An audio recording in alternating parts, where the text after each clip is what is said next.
अन्य दूसरों के स्वरूप को ही प्रकट करता है जो परमपिता परमेश्वर ने उसको अग्नि के माध्यम से दिए।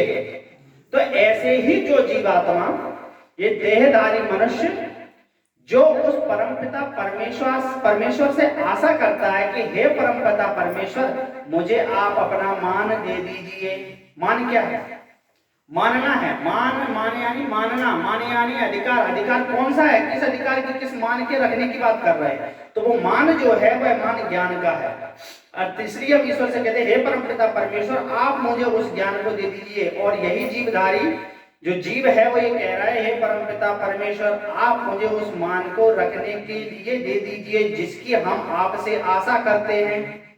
तब परमपिता परमेश्वर अपने मान को दे देता है और फिर वही मनुष्य उस परमपिता परमात्मा के द्वारा दिए गए मान को रखकर जन कल्याण की भावना के लिए, अर्थात जनों के हितों के लिए जब कार्य करता है तो वही मान सम्मान में बदल जाता है। वही मान सम्मान में बदल जाता है। तो इसीलिए कहते हैं कि हमें सरल स्वभाव होकर के उस परमपिता परमात्मा के पास निश्चल और निष्कपटता के को छोड़ करके उस परमपिता परमेश्वर के पास जाना चाहिए। तभी उसके सत्य स्वरूप का शासन हम पर होगा और हमारा शासन विश्व पर होगा। फिर आगे इसी में ऋषि देव दूसरे शब्दों से कहते हैं कि जितने भी प्राणी और अप्राणी हैं, जितने भी जड़ और चेतन हैं, जितने भी विद्वान और मूर्ख हैं, वे सभी के सभी ईश्वर की आज्ञा का, अर्थात ईश्वर के नियमों का, आज्ञा नहीं, अभी तो ईश्वर के नियमों का उल्लंघन नहीं कर सकते। अब यहाँ पे कह दिया कि ईश्वर की नियमों का उल्लंघन नहीं कर सकते। विद्वान नहीं करे तो समझ में आता है कि विद्वान नहीं करता है, लेकिन मूर्ख कैसे करता है? मूर्ख तो निश्चित निश्चल हर क्षण चलते पाप ही करता रहता है, कहीं ना कहीं उद्दंडता दिखाता रहता है, नियम को तोड़ता रहता है, नियम को भंग करता रहता है। फिर मूर्ख कैसे क्या हो सकता है कि वह नियम का उल्लंघन ना करे?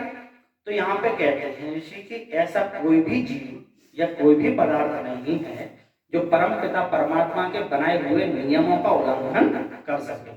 यहाँ पे क्या कहा? परमपिता परमात्मा के बनाए हुए नियमों का, अर्थात जो नियम परमपिता परमेश्वर ने बनाए हैं उन नियमों का।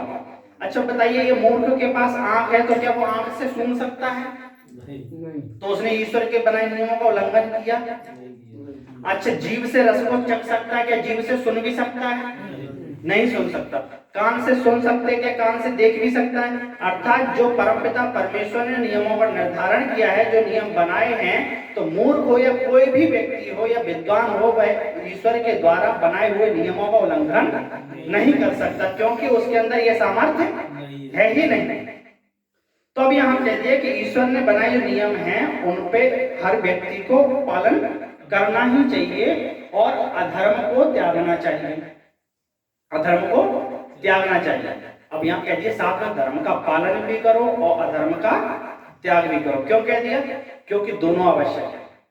कोई व्यक्ति नित्य प्रतिदिन सुधार की चाह तो रखता है और सत्य कर्म भी करना चाहता है, रोज सत्य कर्म करता है, अच्छे कर्म करता है, लेकिन फिर भी उससे गलती हो जाती है। वो कारण क्या है?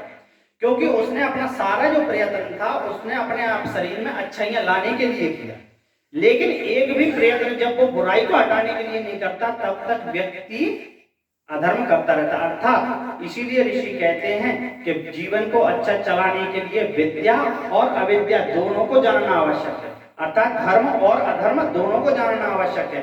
जब तक हम धर्म और अधर्म दोनों को नहीं जानेंगे तब तक जीवन का कल्याण नहीं है,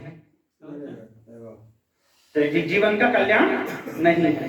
तो अगली जो चर्चा अपन करेंगे तो इसी में आगे बढ़ते हुए अपन चर्चा करेंगे कि किस प्रकार से जीवन का कल्याण है और किस प्रकार से अपने मार्ग को मोक्ष की तरफ लेकर के जाएंगे। इसी के बाद अपने वाणी को विराम देते हुए